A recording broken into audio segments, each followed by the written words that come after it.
ಕೃತಜ್ಞತೆಗಳನ್ನು ಸಲ್ಲಿಸಬೇಕು. ಕಾರಣ ಇಷ್ಟೇ, ಕಳೆದ ತಿಂಗಳು 25ನೇ ತಾರೀಕು ಒಂದು ಬೃಹತ್ ಸಮಾವೇಶವನ್ನು ನಾವು ರಾಜ್ಯ ಮಟ್ಟದಲ್ಲಿ ಬೆಂಗಳೂರಲ್ಲಿ, ಅದರಲ್ಲೂ ಸ್ವಾತಂತ್ರ್ಯ ಉದ್ಯಾನವನದಲ್ಲಿ ಏರ್ಪಡಿಸಿದ್ವಿ. ಬಹುದೊಡ್ಡ ಸಂಖ್ಯೆಯಲ್ಲಿ ನಮ್ಮ ಸಮುದಾಯದ ಜನ ಆಗಮಿಸಿ ಭಾಗವಹಿಸಿದರು. ಒಬ್ಬೊಬ್ಬರು ಒಂದೊಂದು ಅಂದಾಜನ್ನು ಹೇಳಿದ್ದಾರೆ. ಬಹಳಷ್ಟು ಜನ, ಕನಿಷ್ಠ ಅಂದ್ರೂ ಸಹ 4 ರಿಂದ 5 ಲಕ್ಷ ಜನ ಸೇರಿರುವ ಒಂದು ಸಮಾವೇಶ. ಇದು ಬಹುದೊಡ್ಡ ಬೃಹತ್ ಸಮಾವೇಶ. ನಮ್ಮ ಸಮುದಾಯದ ಇತಿಹಾಸದಲ್ಲಿ ಒಂದು ಹೊಸ ಇತಿಹಾಸವನ್ನು ಸೃಷ್ಟಿ ಮಾಡುವಂಥ ಒಂದು ಕೆಲಸವನ್ನು ನಾವು ಮಾಡಿದ್ದೇವೆ. ಆ ಮುಖಾಂತರ ಸಮುದಾಯದಲ್ಲಿ ಯಾವ ಮಟ್ಟದ ಪ್ರಮಾಣದ ಒಗ್ಗಟ್ಟಿದೆ, ಎಷ್ಟು ಆಕ್ರೋಶ ಇದೆ, ಆಗಿರ್ತಕ್ಕಂಥ ಅನ್ಯಾಯಗಳ ಒಂದು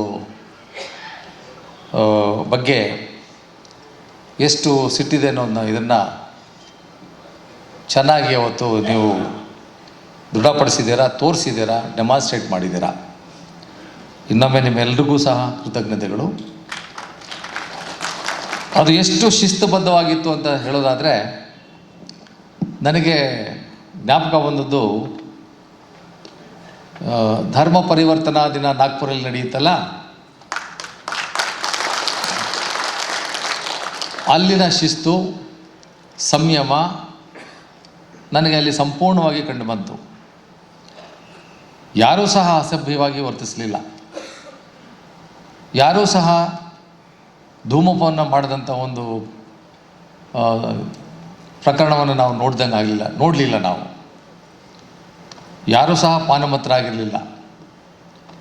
ಎಲ್ಲರೂ ಭಾಳ ಡೀಸೆಂಟಾಗಿ ಬಿಹೇವ್ ಮಾಡಿ ಸಂಯಮದಿಂದ ನಡೆದುಕೊಂಡಿದ್ದಾರೆ, ಶಾಂತವಾಗಿ. ನಾಗಮೋಹನ್ ದಾಸ್ ರಿಪೋರ್ಟ್ ಇರೋದ್ರಿಂದ ಸುಪ್ರೀಂ ಕೋರ್ಟ್ಗೆ ಹೋಗ್ಲಿಕ್ಕೆ ಏನೆಲ್ಲ ತಯಾರಿ ನಡೆಸಬೇಕು, ಈ ಥರದ ಹಲವಾರು ಮೌಲ್ಯಯುತವಾದಂಥ ವಿಚಾರಗಳನ್ನ ಊಟ ಆದ ನಂತರ ತಾವೆಲ್ಲರೂ ಇಲ್ಲೇ ಇದ್ದು ತಮ್ಮೆಲ್ಲರ ಸಲಹೆಗಳನ್ನ ತಗೊಂಡು ನಂತರ ನಾವು ತೀರ್ಮಾನ ತಗೋಬೇಕು ಅಂತ ಅಂದ್ಕೊಂಡಿದ್ದೇವೆ. ಜೊತೆಗೆ ಏನಿವತ್ತು ನಾಗಮೋಹನ್ ದಾಸ್ ಅವರ ಏನೆಲ್ಲ ವರದಿಗಳ ಬಗ್ಗೆ ನೀವೆಲ್ಲ ಬೆಳಿಗ್ಗೆಯಿಂದ ಕೇಳಿದ್ದೀರಿ. ಅವರು ಈ ಸಮುದಾಯವನ್ನು ಶಾಶ್ವತವಾಗಿ ರಾಜಕೀಯ ಮತ್ತು ಆರ್ಥಿಕ, ಶೈಕ್ಷಣಿಕ ಕ್ಷೇತ್ರದಲ್ಲಿ ಮುಗಿಸಬೇಕು ಅಂತೇಳಿ ಎಲ್ಲರೂ ಒಟ್ಟಾಗಿ ಸೇರ್ಕೊಂಡಿದ್ದಾರೆ. ಎಲ್ಲರೂ ಒಟ್ಟಾಗಿ ಸೇರ್ಕೊಂಡೇ ಮಾಡಿರೋದು. ಹೀಗಾಗಿ ಈ ಒಂದು ವಿಷಯದಲ್ಲಿ 31 ಜಿಲ್ಲೆಗಳ ಎಲ್ಲರೂ ಬಂದಿದ್ದೀರಿ. ನೀವೆಲ್ಲರೂ ಅದನ್ನು ಊಟ ಆದಮೇಲೆ ಒಬ್ಬೊಬ್ಬರೇ ತಮ್ಮ ಅಭಿಪ್ರಾಯಗಳನ್ನ ಮಂಡಿಸಬೇಕು. ಜೊತೆಗೆ ಈಗೇನು ನಾವು ಡಿಮ್ಯಾಂಡ್ಗಳು ಕೊಟ್ಟಿದ್ದೀವಿ, ಈ ಥರ ನೀವು ಮಾಡಬೇಕು ಅಂತೇಳಿ. ಇವತ್ತು ಒಂದು ಕ್ಯಾಬಿನೆಟ್ ಇದೆ, ವಿಶೇಷ ಕ್ಯಾಬಿನೆಟ್ ಇದೆ. ಆ ಕ್ಯಾಬಿನೆಟ್ನಲ್ಲಿ ಸಬ್ಜೆಕ್ಟ್ ಬರ್ತಾ ಇದೆ. ಸೊ ಹಂಗಾಗಿ ನಮ್ಮ ಡಿಮ್ಯಾಂಡ್ಸ್ಗಳೇನಿದೆ, ಮೀಸಲಾತಿನಲ್ಲಿ ಏನು ಅನ್ಯಾಯ ಆಗಿದೆ, ನಾಗಮೋಹನ್ ದಾಸ್ ರಿಪೋರ್ಟಲ್ಲಿ ಏನು ಅನ್ಯಾಯ ಆಗಿದೆ, ಜೊತೆಗೆ ಸುಪ್ರೀಂ ಕೋರ್ಟ್ನ ತೀರ್ಪು ಹೆಂಗೆ ಇದು ವಿರುದ್ಧವಾಗಿದೆ, ಮತ್ತು ಜಾತಿಗಳನ್ನ ಹೇಗೆ ಅವರು ವಿಂಗಡಿಸ್ಬಿಟ್ಟಿದ್ದಾರೆ, ಇಂಥ ಅವೈಜ್ಞಾನಿಕ ಅಪೂರ್ಣವಾಗಿರ್ತಕ್ಕಂಥ ಈ ಒಂದು ವರದಿಯನ್ನು ತಿರಸ್ಕರಿಸಬೇಕು. ಇದು ಸುಪ್ರೀಂ ಕೋರ್ಟ್ನ ತೀರ್ಪು ವಿರುದ್ಧವಾಗಿದೆ. ಇದು ಸುಪ್ರೀಂ ಕೋರ್ಟ್ನ ಏನು ಮೂಲ ಉದ್ದೇಶ ಇತ್ತು, ಮೀಸಲಾತಿ ಇತ್ತು, ನಿಖರವಾದಂಥ ಅಂಕಿಅಂಶಗಳೇನು ಕೊಡಿ ಅಂತ ಹೇಳಿದ್ರು, ಕೊಟ್ಟಿಲ್ಲ, ಅವರು ಮರೆಮಾಚಿದ್ದಾರೆ. ಹಾಗಾಗಿ ಇದನ್ನು ತಿರಸ್ಕರಿಸಿ ಅಂತ ಹೇಳ್ಬೋದು. ಇವಾಗ 200 ಆಯೋಗ ಮಾಡಿದಾಗ ಸರ್ಕಾರ ಇದಕ್ಕೆ 10 ವರ್ಷ ಕಾಂಗ್ರೆಸ್ ಸದಾಶಿವ ಆಯೋಗ ಮಾಡಲಿಲ್ಲ. ಈಗ ಸರ್ಕಾರ ಪ್ರತಿನಿಧಿಯಾಗಿ ಮಾದೇವಪ್ಪ ಇದ್ದರು, ಮುನಿಯಪ್ಪ ಇದ್ದರು, ಎಲ್ಲರೂ ಇದ್ದರೂ ಕೂಡ ಅವತ್ತು ನ್ಯಾಯಾಧೀಶರು ಇವ್ರನ್ನ ಸೇರಿಸಿ ಕಮಿಟಿ ಮಾಡಿದ್ರು. ಅವತ್ತು ಒಪ್ಕೊಂಡು ಇವತ್ತು ಯಾಕೆ ವಿರೋಧ ಮಾಡ್ತಾರೆ? ಈಗ ಸರ್ಕಾರದವರು ಯಾರೇ ಮಾಡಲಿ ಸರ್, ಸಾಮಾಜಿಕ ನ್ಯಾಯ ಇರಬೇಕಲ್ಲ ಸರ್. ಒಂದು ಸಮುದಾಯವನ್ನು ಕುಗ್ಸೋ ಕೆಲಸ ಎಷ್ಟಿದೆ ಸರ್? ಒಂದು ಸಮುದಾಯದ ಅಸ್ತಿತ್ವನ ನಾಶ ಮಾಡುವಂಥ ಯಾವುದಾದ್ರು ಸುಪ್ರೀಂ ಕೋರ್ಟ್ ಆದೇಶ ಇದೆಯಾ ಅಥವಾ ಯಾವುದಾದ್ರು ಆದೇಶ ಇದೆಯಾ ಸರ್? ಒಂದು ಸಮುದಾಯವನ್ನು ನಾಶ ಮಾಡೋದು ಶೈಕ್ಷಣಿಕ ಆರ್ಥಿಕವಾಗಿ ಅದು ಪ್ರಜಾಪ್ರಭುತ್ವ ವ್ಯವಸ್ಥೆ ಲಕ್ಷಣ ಅಲ್ಲ ಸರ್. ಅಲ್ಲ, ಈಗ ಸರ್ಕಾರ ಅದನ್ನು ಅವರು ನ್ಯಾಯಾಧೀಶರು ಸರ್ಕಾರಕ್ಕೆ ಕೊಟ್ಟ ಮೇಲೆ ಸೊ ತಮಗೆ ಕರೆದು ಮಾತಾಡಿದಾಗಲೂ ಅವತ್ತು ವಿರೋಧ ಮಾಡಬೇಕಾಗಿ ಮಾಡಿದ್ದೀವಲ್ಲ. ಸ್ಟಾರ್ಟಿಂಗಲ್ಲಿ ವಿರೋಧ ಮಾಡ್ತಾ ಇದ್ದೀವಿ, ಆರಂಭದಿಂದ ಇದ್ರ ವಿರೋಧ ಮಾಡ್ತಾ ಇದ್ವಿ. ಇದು ಆರಂಭದಿಂದ ವಿರೋಧ ಮಾಡ್ತಾ ಇದ್ವಿ. ನಮ್ಮ ಉದ್ದೇಶ ಇಷ್ಟೇ, ಯಾರಿಗೂ ಅನ್ಯಾಯ ಆಗ್ಬಾರ್ದು, ಯಾವ ಸಮುದಾಯಕ್ಕೂ ಅನ್ಯಾಯ ಆಗ್ಬಾರ್ದು. ಅಲ್ಲ, ಎಲ್ಲ ಸಮುದಾಯದ ಹಿತವನ್ನು ಕಾಯಿದೆ ಅಂತ ಹೇಳ್ತೀವಿ. ಈಗ 101 ಜಾತಿಗಳ ಹಿತ ಕಾಯಲು ತಮ್ಮ ಹೇಳ್ತಾ ಇದ್ದೀವಿ. ಯಾವ ಜಾತಿಗಳಾಗಿ ಫೈನಲಿ ಸರ್ಕಾರದ ಹಿಂದಿನ ನಿರ್ಧಾರ ಈಗ ಡಿಲೇ ಆಗ್ತಾ ಇದೆ. ಪ್ರತಿ ಬಾರಿ ಕೋಡ್ ಆಫ್ ಕಂಡಕ್ಟ್ ಅದು ಇದು ಹಾಕು ಎಲ್ಲಿವರೆಗೂ ತಾಳ್ಮೆ ಮತ್ತು ಸರ್ಕಾರಕ್ಕೆ ತಮ್ಮ ಒಂದು ಏನಿದೆ ಸರ್ಕಾರಕ್ಕೆ ಅದೇ ಇವತ್ತು ಡಿಮ್ಯಾಂಡ್ ಮಾಡ್ತಾ ಇದ್ದೀವಿ, ಎಲ್ಲವನ್ನು ಸರಿ ಮಾಡಿ ಜಾರಿ ಮಾಡಿ. ಇಲ್ಲ 7 ಹೋಯ್ತು 12 ಹೋಯ್ತು, ತಿರ್ಗಾ ಇವತ್ತು ಕ್ಯಾಬಿನೆಟ್ ಇದೆ. ಇವತ್ತು ಅದೇ ಹೇಳ್ತಾ ಇದ್ದೀವಿ, ಎಲ್ಲರಿಗೂ ಸಾಮಾಜಿಕ ನ್ಯಾಯ ಕೊಟ್ಟು ಜಾರಿ ಮಾಡಿ. ನಾಗಮೋಹನ್ ದಾಸ್ ಅವರು ಮುಖ್ಯಮಂತ್ರಿಗಳ ಆಸ್ಥಾನ ಕವಿ ಅಂತ ಸುಮಾರು 8 ರಿಂದ 10 ಆಯೋಗಗಳಿಗೆ ಅವ್ರನ್ನ ಅಧ್ಯಕ್ಷರು ಮಾಡಿದ್ದಾರೆ ಸರ್. 8 ರಿಂದ 10 ಆಯೋಗ ಅಧ್ಯಕ್ಷರು ಮಾಡಿದ್ದಾರೆ. ನಿಮ್ಮ ಗಮನದಲ್ಲಿರಲಿ, 32 ಜನ ನಿವೃತ್ತ ನ್ಯಾಯಾಧೀಶರು ಬೆಂಗಳೂರಿದ್ದಾರೆ. 32 ಜನ ನಿವೃತ್ತ ನ್ಯಾಯಾಧೀಶರು ಬೆಂಗಳೂರಿದ್ದಾರೆ. ಯಾಕೆ ಇವರೊಬ್ಬರು ನ್ಯಾಯಾಧೀಶರನ್ನೇ ನೀವು 7 8 ಆಯೋಗಗಳಿಗೆ ಅಧ್ಯಕ್ಷರು ಮಾಡ್ತೀರಿ? ಏನಿದ್ರ ಉದ್ದೇಶ?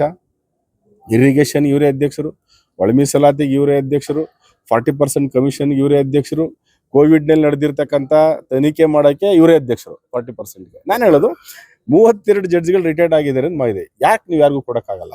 ಯಾಕೆ ಇವ್ರನ್ನೇ ಮಾಡ್ತೀರಿ ಅಂದರೆ ಇವರು ನಿಮ್ಮ ಆಸ್ಥಾನ ಕವಿಗಳು ಅನ್ನೋದ್ರಲ್ಲಿ ಸ್ಪಷ್ಟವಾಗಿದೆ. ಆ ಕಾರಣಕ್ಕಾಗಿ ದಯಮಾಡಿ ನಿಮಗೆ ರಿಕ್ವೆಸ್ಟ್ ಏನಂತಂದರೆ, ನೀವು ಬಲಗೈ ಸಮುದಾಯವನ್ನು ನಿರ್ಲಕ್ಷಿಸಬೇಡಿ ಅಂತ ಎಚ್ಚರಿಕೆಯನ್ನು ನಾವು ಕೊಡ್ತಾ ಇದ್ದೇವೆ. ಅದಕ್ಕೆ ನಾವು ತಯಾರಿ ಆಗ್ತಿದ್ದೀವಿ. ನಾವು ಸುಮ್ಮನೆ ಕೂತ್ಕೊಳ್ಳಿ, ತಯಾರಿ ಆಗ್ತಿದ್ವಿ.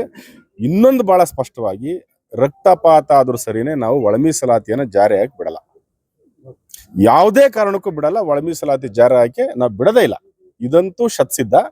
ಏನೋ ಸುಮ್ಮನೆ ಇದ್ದಾರೆ ಅಂತ ನಾವು ಸುಮ್ಮನೆ ಇಲ್ಲ, ಕೆಲಸ ಮಾಡ್ತಾ ಇದ್ವಿ. ನಮ್ಮ ಸಮುದಾಯದ ಪ್ರತಿಯೊಂದು ಕುಟುಂಬವನ್ನು ನಾವು ಭೇಟಿ ಆಗ್ತಾ ಇದೀವಿ, ಮಾತಾಡ್ತಾ ಇದ್ವಿ. ಯಾಕೆಂದ್ರೆ ಇದು ನಮ್ಮ ಸಮುದಾಯದ ಮುಂದಿನ ಜನರೇಷನ್ಗೆ ಮರಣ ಶಾಸನ, ಅಂದ್ರೆ ಅತ್ಯಂತ ಇದು ದ್ವೇಷಪೂರಿತವಾಗಿ ಮಾಡಿರುವಂತ ಕೆಲಸ. ಇನ್ನೂ ಒಂದು ಹೆಜ್ಜೆಗೆ ಮುಂದೆ ಹೇಳೋದಂತಂದ್ರೆ, ನೀವು ಒಳ ಮೀಸಲಾತಿ ಜಾರಿ ಮಾಡೋ ಬದಲು ಬಲಗೈ ಸಮುದಾಯಕ್ಕೆ ಮೀಸಲಾತಿ ಕೊಡಲ್ಲ ಅಂತ ಅನೌನ್ಸ್ ಮಾಡಿ.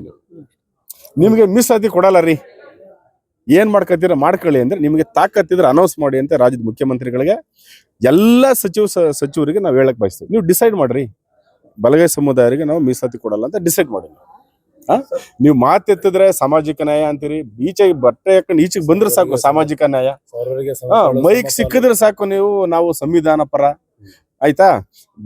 ಯಾರು ಎಲ್ಲಾರು ಕಂಡ್ರೆ ಸಾಕು ನನ್ನಂತ ಸಾಮಾಜಿಕ ನ್ಯಾಯದ ಹರಿಕಾರರು ನಾವು, ಅಂಬೇಡ್ಕರ್ ವಾದಿಗಳು, ಸಂವಿಧಾನ ಜಾರಿಗಳು ಅಂತೇಳಿ ನೀವು ತುಂಬಾ ಪಡ್ಪಾಟ್ಲು ಬಿಡ್ತಿರಲ್ಲ, ಬಾಯ್ ಬಡ್ಕತಿರಲ್ಲ. ನೀವು ಆಚರಣೆಯಲ್ಲಿ ನೀವೇನ್ ಮಾಡ್ತಾ ಇದೀರಿ? ಮಾತಾಡುವಾಗ ಅಂಬೇಡ್ಕರ್ ಹೆಸರು ಹೇಳ್ತೀರಿ, ನಡ್ಕೋವಾಗ ನೀವು ಇಡೀ ಬಲಗೈ ಸಮುದಾಯದ ಆಯ್ತಾ ಹಿತವನ್ನ, ಅವ್ರನ್ನ ಸಂಪೂರ್ಣ ಈ ಸಮಾಜದಲ್ಲಿ ನಾಶ ಮಾಡಕ್ ನೀವು ಹೊರಟಿದ್ದೀರಿ. ಇದು ನಮಗೆ ಗೊತ್ತಿಲ್ಲ ಅಂತಲ್ಲ, ಆಯ್ತಾ? ನಮ್ಗೆ ಗೊತ್ತಿದು, ನಮ್ಗೆ ಗೊತ್ತು. ಇದನ್ನ ನಾವು ತೀರ್ಮಾನ ತಗೋತೀವಿ. ಇದನ್ನ ನಾವು ಸುಮ್ಮನೆ ಅಂತೂ ಬಿಡಲ್ಲ ಸರ್.